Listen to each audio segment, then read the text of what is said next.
Thank you so much for tuning into my show, William for America.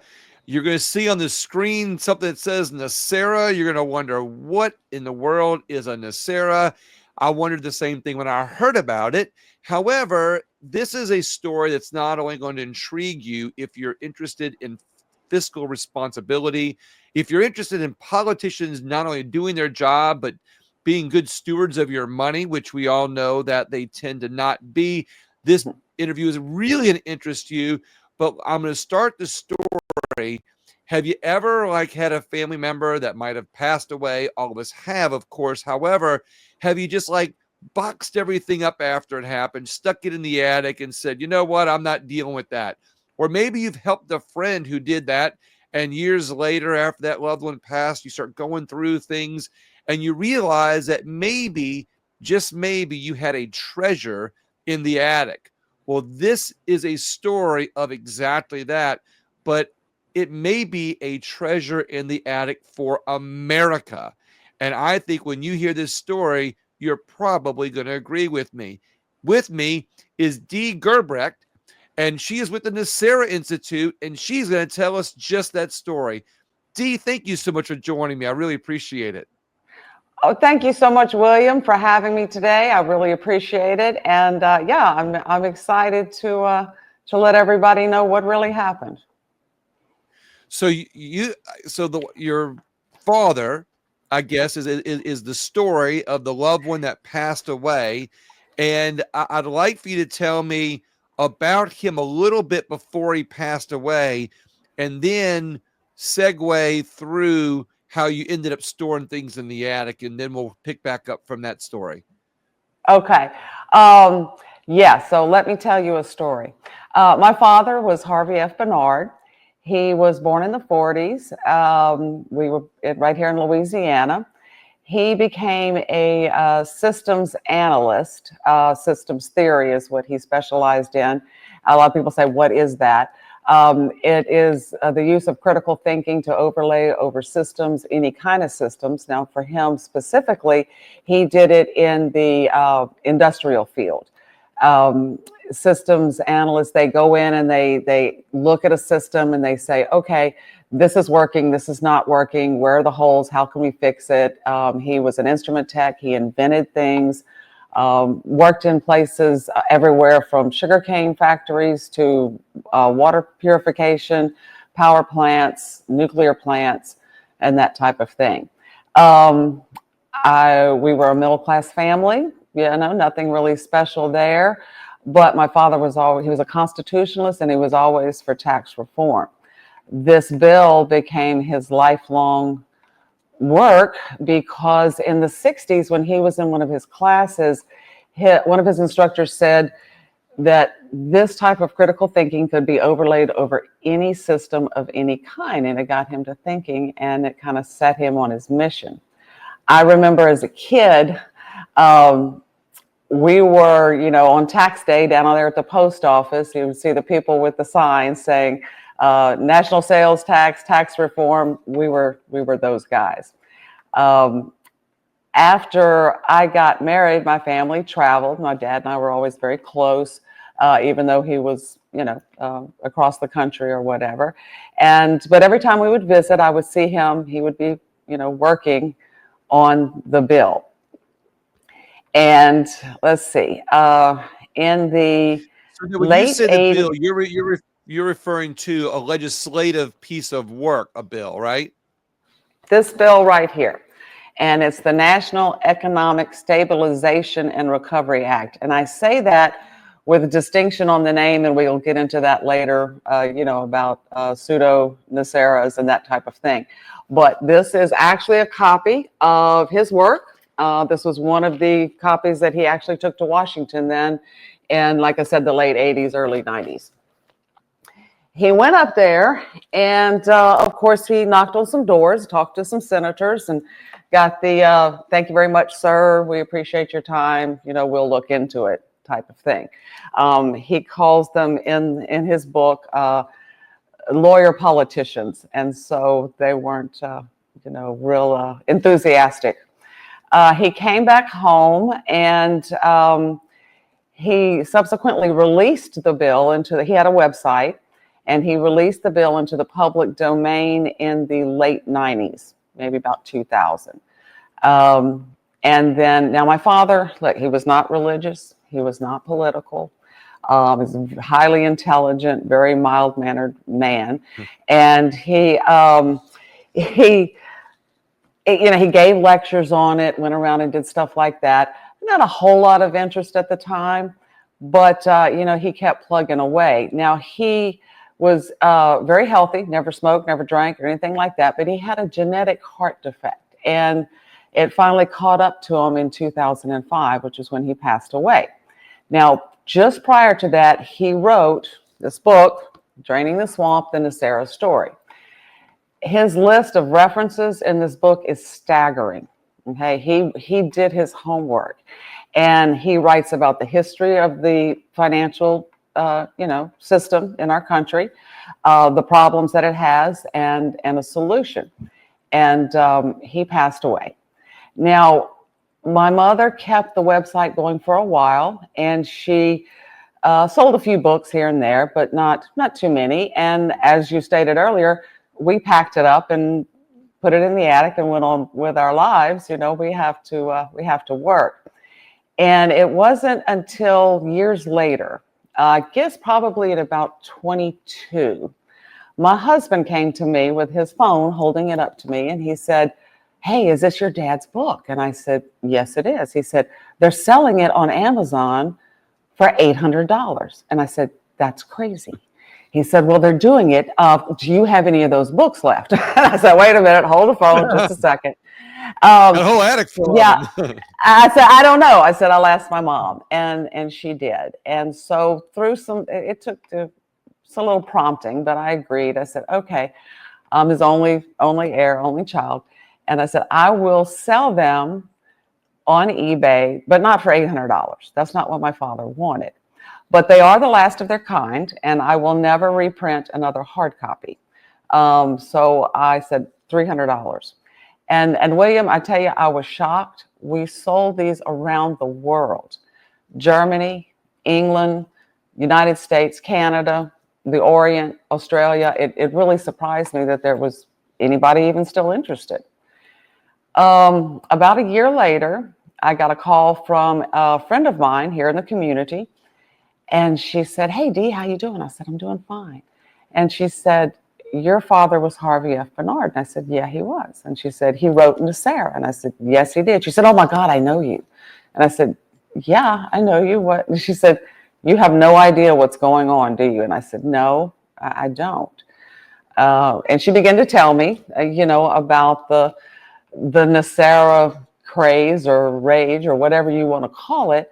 And she said, "You've got to do this. You've got to get it out in an affordable format for everyone to see." And I thought about that for a while, and I think, look, I'm so busy. How am I going to do this? I'm not a typist. Right. I mean, if you look at the book, here we go, Yeah, but I know that my father, I said, I can't do that. But I knew my father was meticulous, and surely somewhere he had a backup. Well, some time passed, and you may recall here, Hurricane Ida hit Louisiana. Subsequently, 2 trees went through my mother's house. And during the restoration, she came across some trunks, and she said, "Hey, here's some of your dad's stuff. You said you wanted it. Here it is." Well, I brought it home, and I stuck it in my home office. A little time passed, and I was moving it around, going to have a function at the house, something like that. And I said, "Let me just open this up and see." And I did. And lo and behold, William, look what was in that trunk. The backup. Now, there's only a few people who are old enough to remember what this is. Okay. Right. But there it was. And so my husband, being the techie person that he is, he got it, converted it. And I thought, okay, this is great. Here we go. Well, not so fast.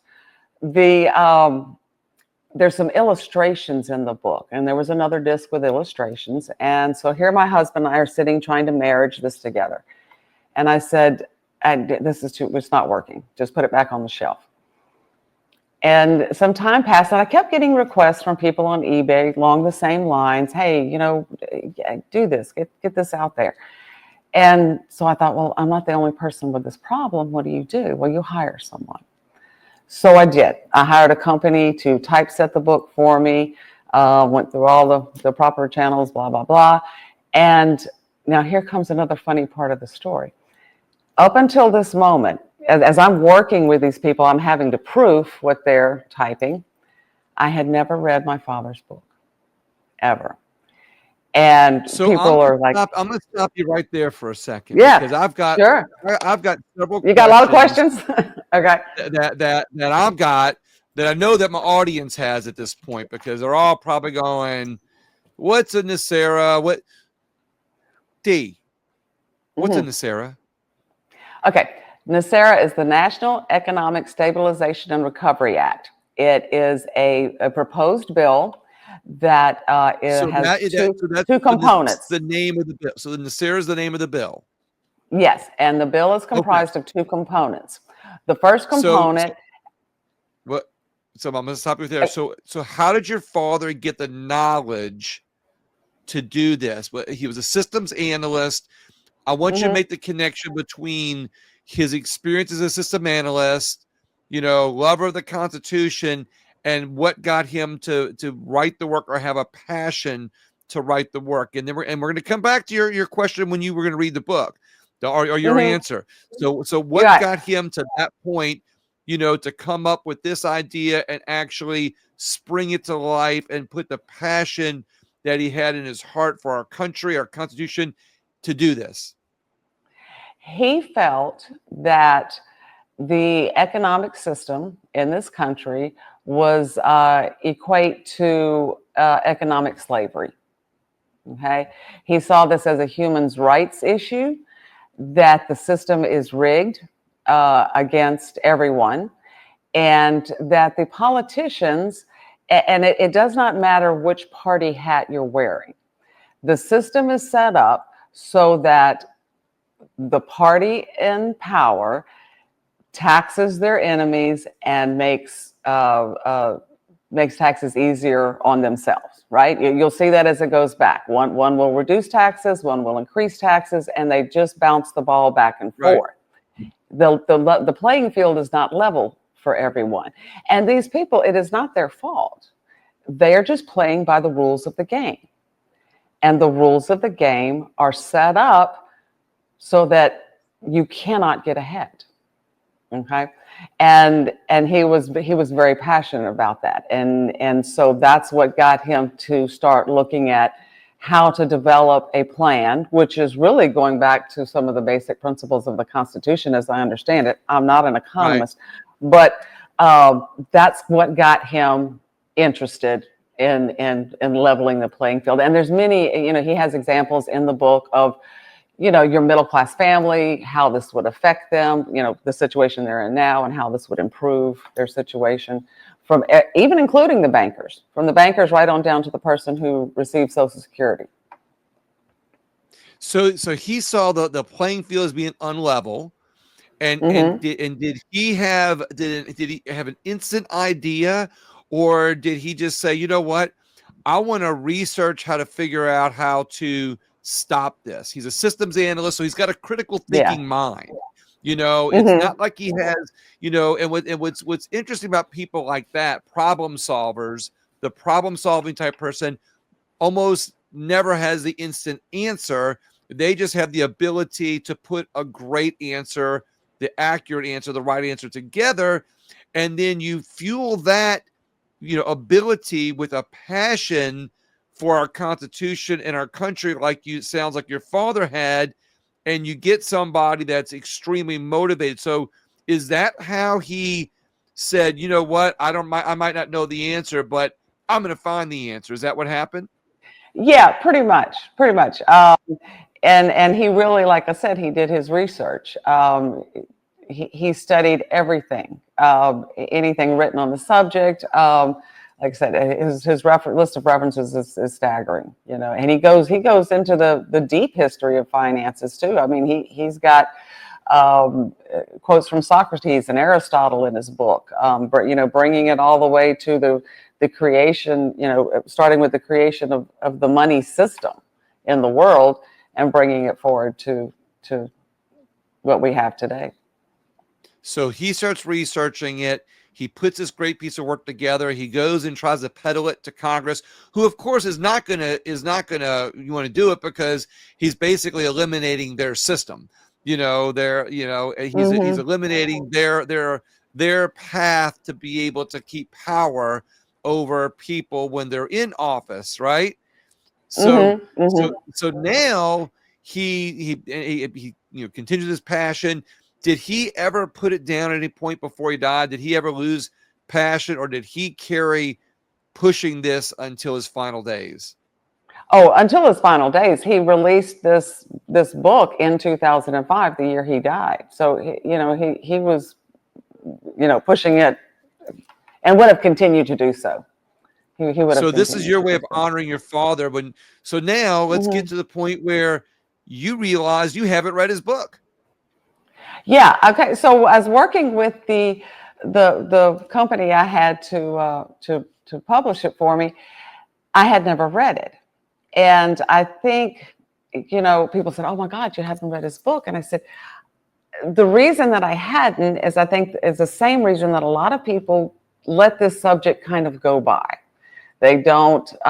They feel like I'm not an economist. I don't know anything about it. It's over my head. And he makes it so simple. He writes this book. I remembered when working with these people, something I had forgotten about my father. And that is who's a great teacher. And he met people where they were and explained things very simply. And that's exactly how he lays it out in the book. So as I was reading and working with the people, at that time, my motivation was, okay, let's get this out. Let's let the public have it. There you go. Here it is. Do what you want with it. Right. As I was reading, I came across a chapter in the book, and it's called Afterward, the NESARA Story.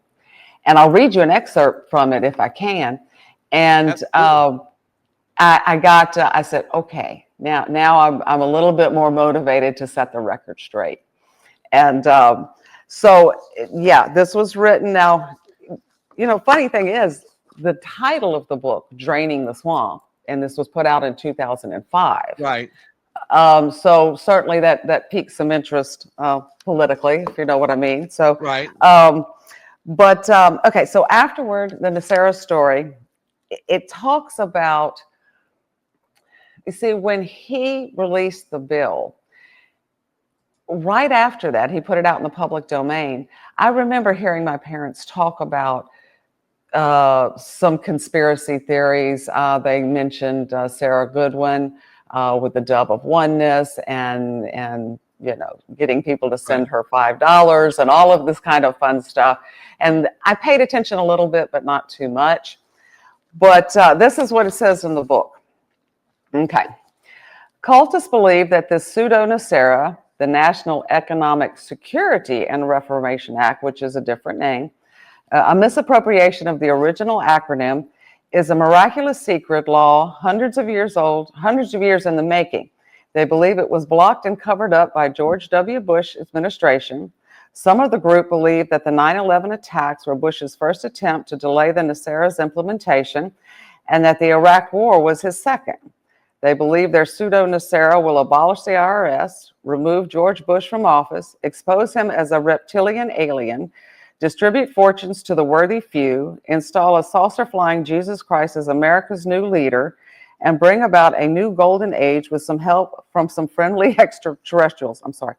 Believers say their NESARA promises forgiveness of all debt, elimination of the IRS, world peace, the disbandment of the current government, and its replacement with deities and unity with our space brethren.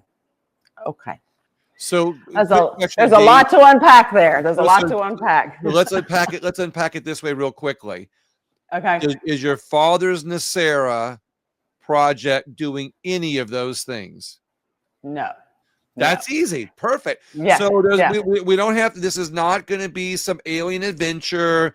We're not No. talking about aliens. There's no, invasion of the Mm-mm. body snatchers here. He doesn't, None of that. there's none of that. This NESARA is probably the original project. Those other ones are just takeoffs. They've kind of taken his idea and morphed it into something else because of the catchy name NESARA. It sounds almost Exactly. science fiction-y, I guess you could say, but Yeah. NESARA is simply the acronym for the name of the piece of legislation that your father right to get it in. Okay, now let's unpack NESARA and explain to the audience the highlights. We're not going to be able to ever have time without reading the book in its entirety, what the whole thing says and lays out. So I got some things that we're going to go through, the high points. Okay. Does the NESARA plan believe in the debt of our nation? Because I'm watching our national debt go up to the trillions, and it's going up by the trillions and not the millions anymore. Yes, there is actually, when you read the plan, if it was implicated, there's two sides of the plan. So let's start with that. The first side is to return us to a bimetallic backed currency. Okay, this is currency backed by silver and gold. A lot of people think it is, but it's not. We're on what's called a fiat currency system now. Correct. First of all, so we will establish a good, sound currency.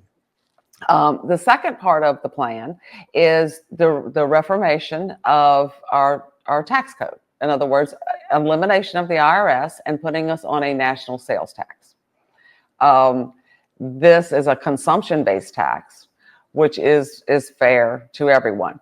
In and amongst all of that, yes, the debt, the national debt would be wiped out because the Federal Reserve System is changed to the Treasury system. And in there, he has it written out where, our national debt would be either reduced or eliminated altogether. If we want to dwell on what benefits are for the common man, then, I can go through my list here real quick. Basically, your constitutional currency is restored. Now, we talked about that. Workers, your average worker, will gain more control of their money because they are not having these federal taxes withheld, right? So now you have more money in your pocket. Most of the necessities of life, rent, medicine, food, are not taxable.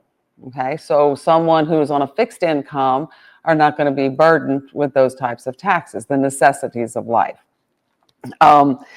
It reduces the influence of special interest groups, being able to sell, influence, that type of thing. It returns us to financial privacy, okay, simply because you have more control of your money. One of the biggest things that I think people don't realize, and maybe some people do, manufacturing cost and product cost, while in the beginning it may seem like it's more because it's taxed, when you purchase something at the register. Right. But a lot of the hidden costs are gone. In other words, some raw materials are not taxed. So the actual cost of manufacturing comes down, which, through time will make the cost of the item come down. Then we get into the whole mortgage thing. There's been a lot of talk about NESARA eliminating mortgage interest. That's not exactly true. It's wishful thinking.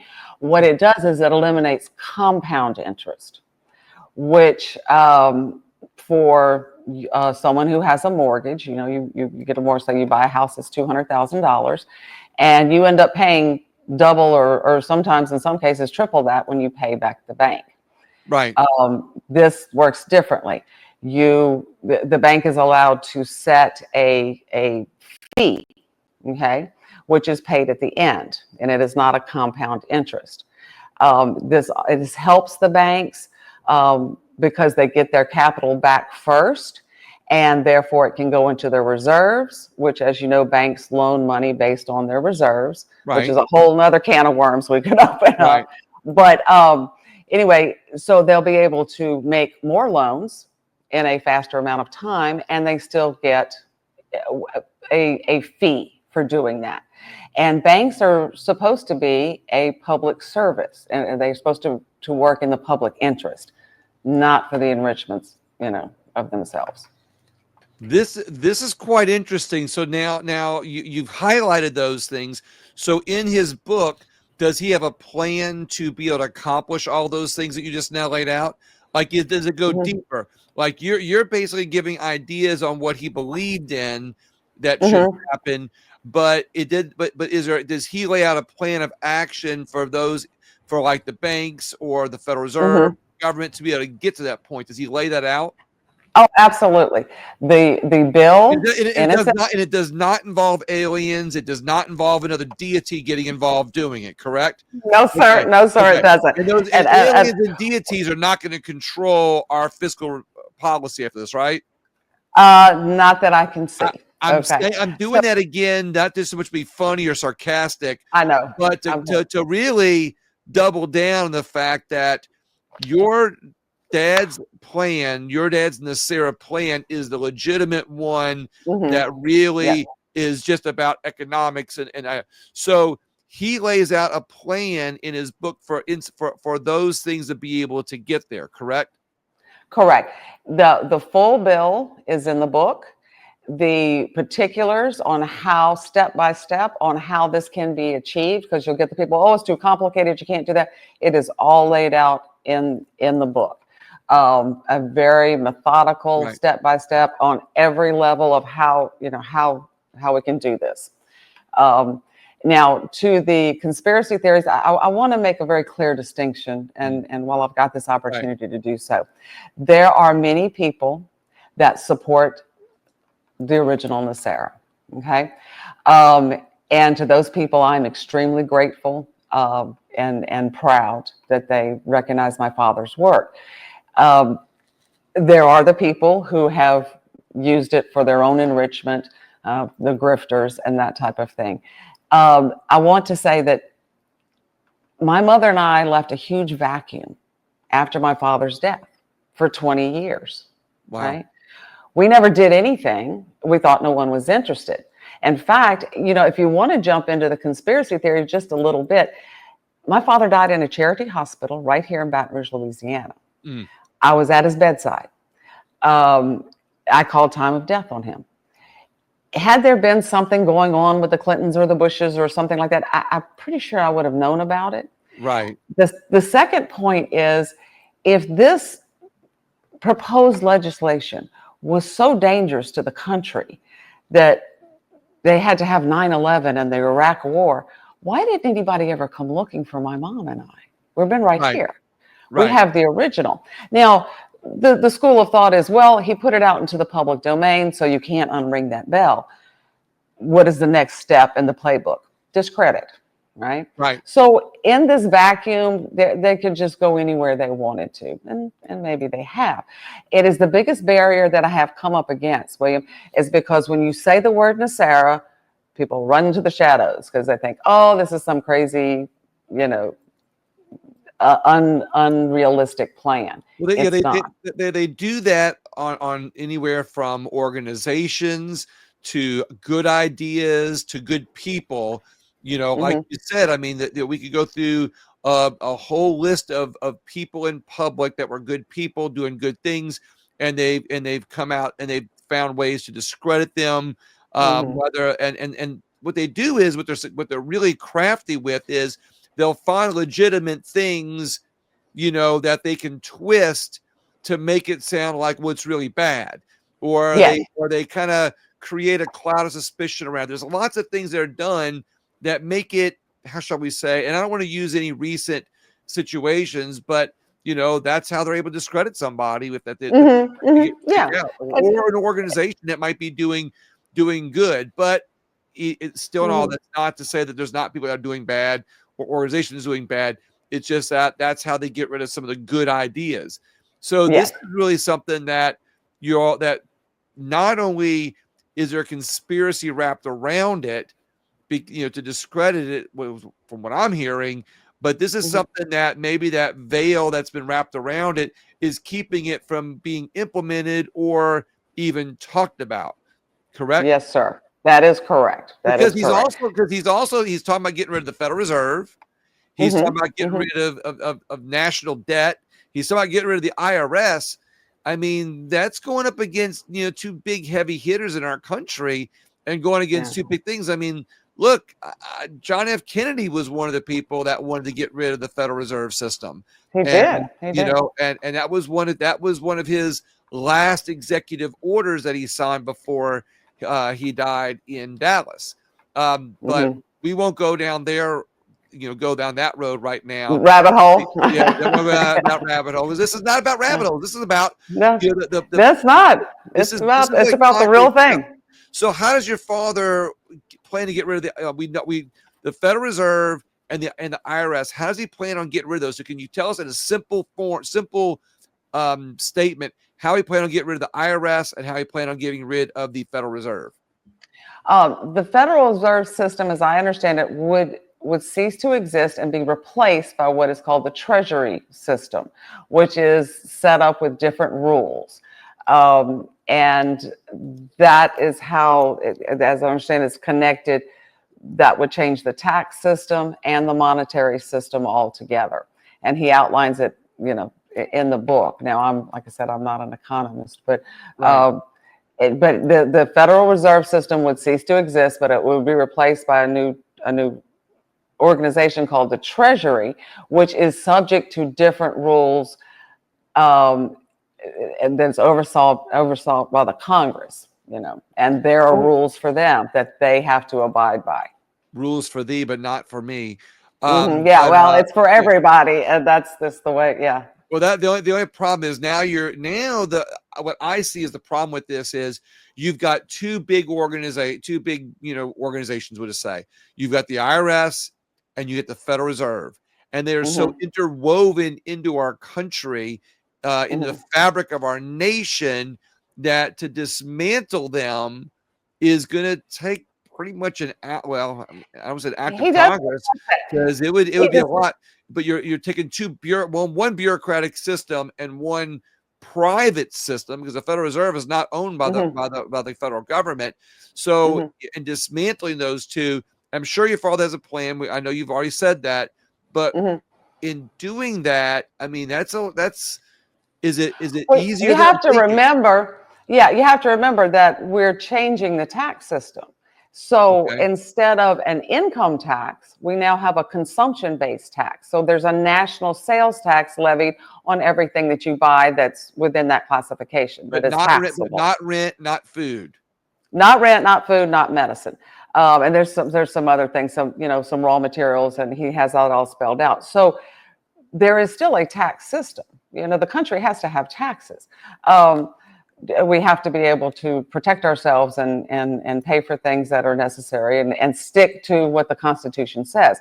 So these institutions would change the way they do things, not necessarily go away forever, if that makes sense. So let's say if I'm sitting here and I'm working for the IRS and I'm filing these papers and I'm working these tax returns, my job duties are going to change. Now I'm processing national sales tax paperwork.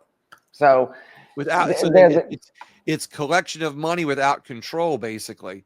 Right. And privacy for the individual. People deciding what they want to buy instead of the government saying, here's what you can.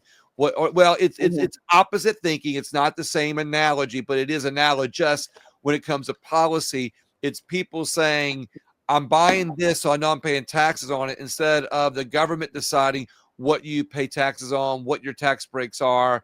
You get to decide where you're putting your money, basically. Yes. Is there any such thing as a constitutional currency? I would have to look at. I'm sure he has it defined in the book, but that's what he called it. Returning us to a constitutional currency. Returning us to a constitutional currency is what? So what would that look like? Well, that would be that your dollar would be backed by gold, like it used to be. Okay. a bimetallic currency. Now, that doesn't mean that everybody has to start carrying around gold and silver in their saddlebag. It just means that the dollar bill, and however that looks, and I believe they call it specie or something like that, is actually backed by something that is tangible, that is of worth. Okay. We've been using electronic banking all this time. That none of that changes. Okay. Yeah, It's just about that. yeah. So there's we've gotten used to this digital system, and again, there's no reason that to change. Now, I don't know a lot about crypto or Bitcoin or stuff like that. I know crypto has gained a great bit of favor here in the last few years. I still have a hard time putting my trust into something I can unplug from the wall, but that's just me. I'm personal like that.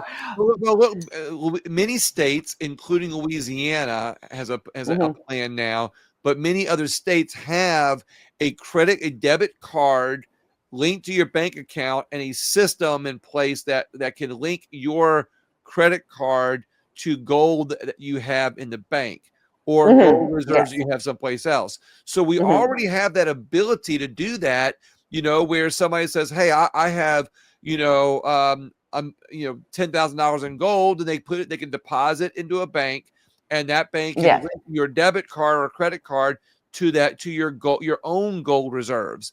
And there's now, whether they're taking an ounce of gold out, or they're chiseling off an ounce of gold off your gold bar or whatever. How they ever do that? It's done do that. There's a plan that's already has legislation that other states have already done this.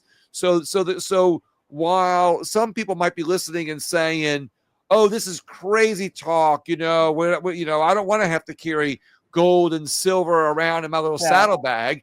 There's already a system in place where with other states that already have this, where they can do this. So it's almost like your father's plan is coming full circle, because when he was doing this, we weren't as heavily into the debit card, credit card system as we are now, where everybody's paying with credit card.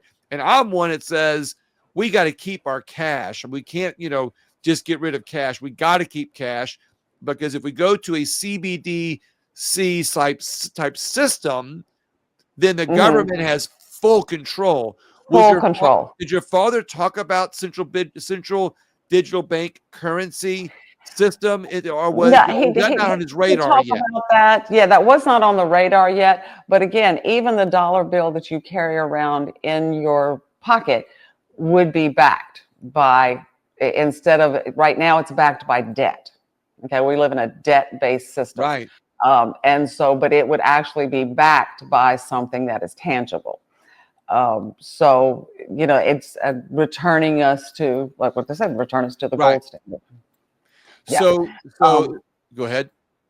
Oh no, I was just go ahead. No, I'm just perplexed, on this. We mentioned earlier about draining the swamp. Did your father use those words when he was working on this, and when he thought about draining the swamp? Today, we think draining the swamp refers to getting bad politicians out of office, or getting rid of the bureaucratic system that we have.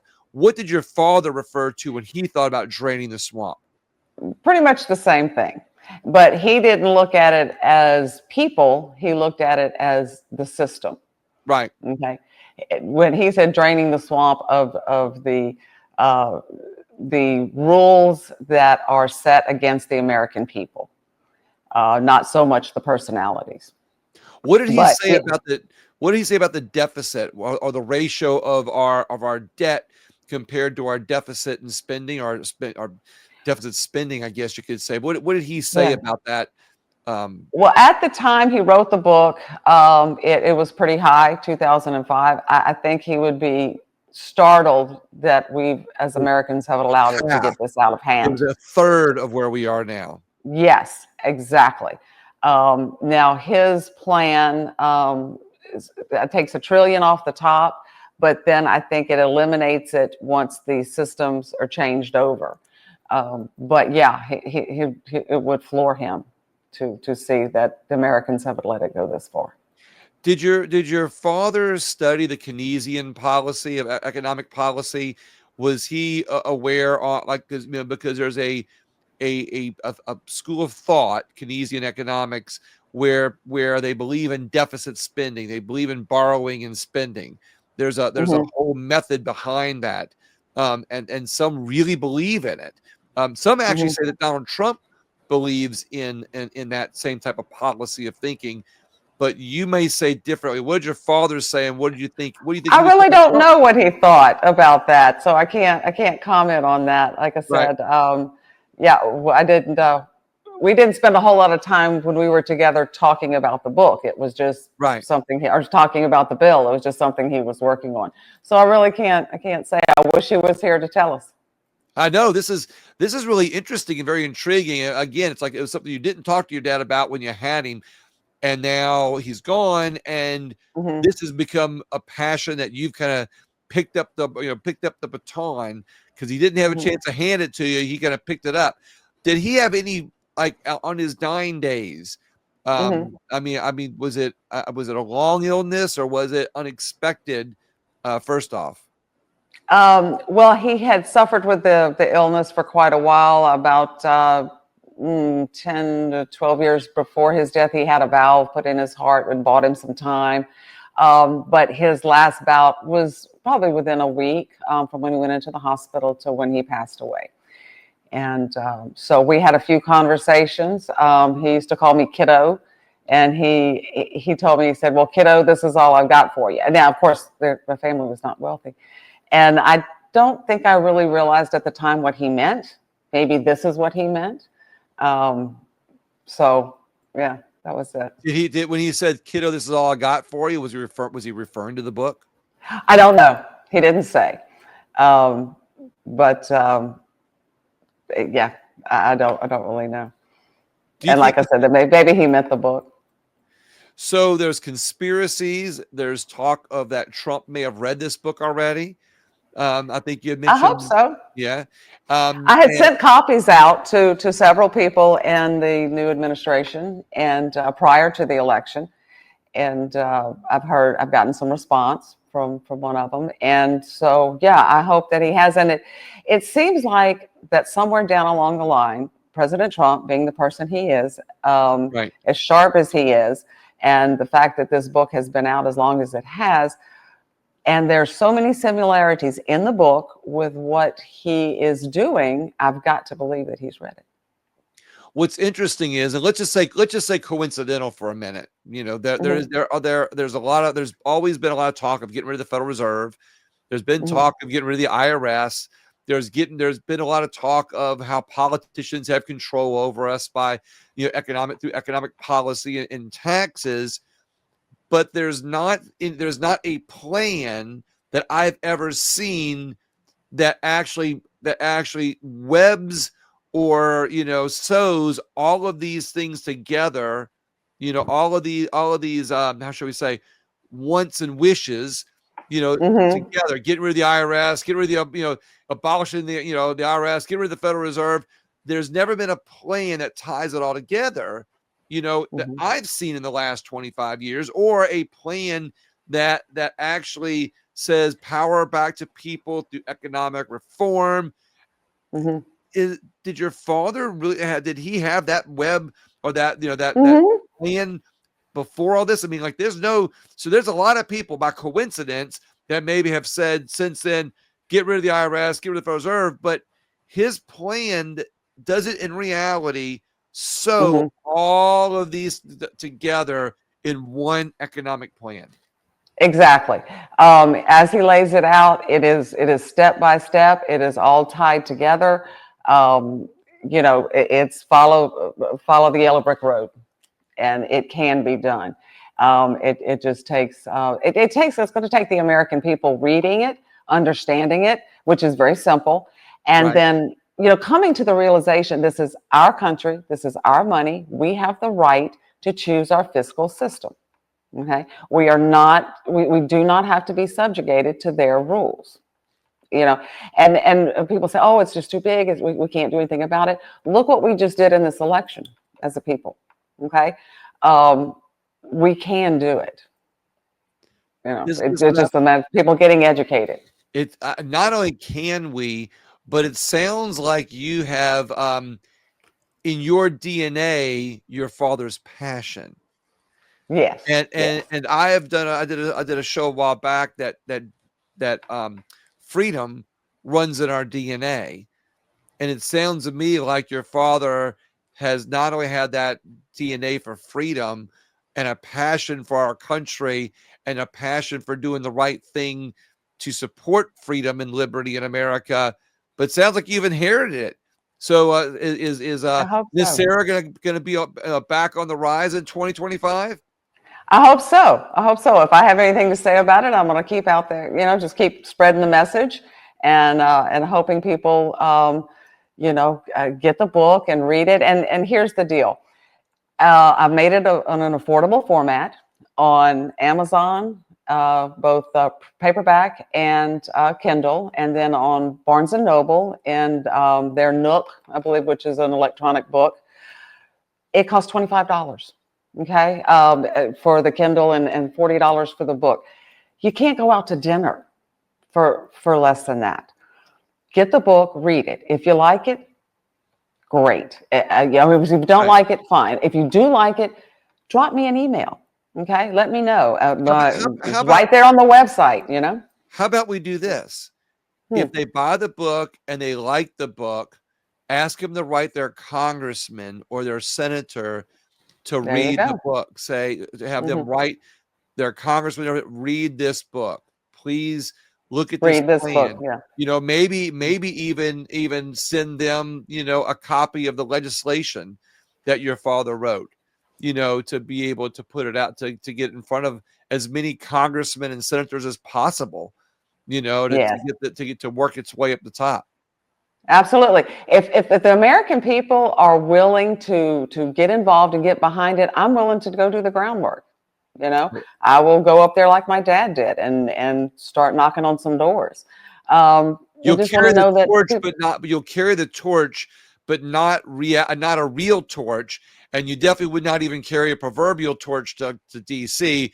But when people see you and hear you, they're going to hear that flame, Mhm. they're going to feel that fire inside of you, carrying your father's passion to do the right thing for our country. Is that correct? That's correct. And again, I will go up to Washington and knock on the doors just like he did. I just want people to know that they're interested in it and that they really want to see a change because that's what it's going to take. You have to have like en masse. People have to say that enough, and I want something different. D, any final thoughts before we log out? That's great. It's been great talking to you, William, and I really appreciate your time. And thank you for helping me spread the word. You're welcome, but I have one final question for you. No, Sure. people on my show do not escape this question. Where do you think we are losing freedom in America? Mm. Well, other than the fiscal rights that we've talked about, there are many other of our rights that are being trampled on. I think the right to privacy is probably one of the biggest right now. And that has to do a lot with social media and what we give up in exchange for that. So I would have to say, yeah, the right to privacy. That's a great one. D, Yeah. thank you very much. I appreciate your time. Hang on 1 second while I close out our show. I'll be right back with you in 1 second. I want to thank everybody for not only spending some time with me and my guest D, but also in piquing your interest on this, Sarah, and hopefully you'll look into it. But even better yet, I'd love it if you'd share the show with somebody else that you think might be interested. Share the thought of NESARA, but most importantly, share the podcast, share the video, whichever form you're watching. And I would greatly appreciate that. And I want to thank you so much again for your time. Have a great day. And as I love to say, God bless America.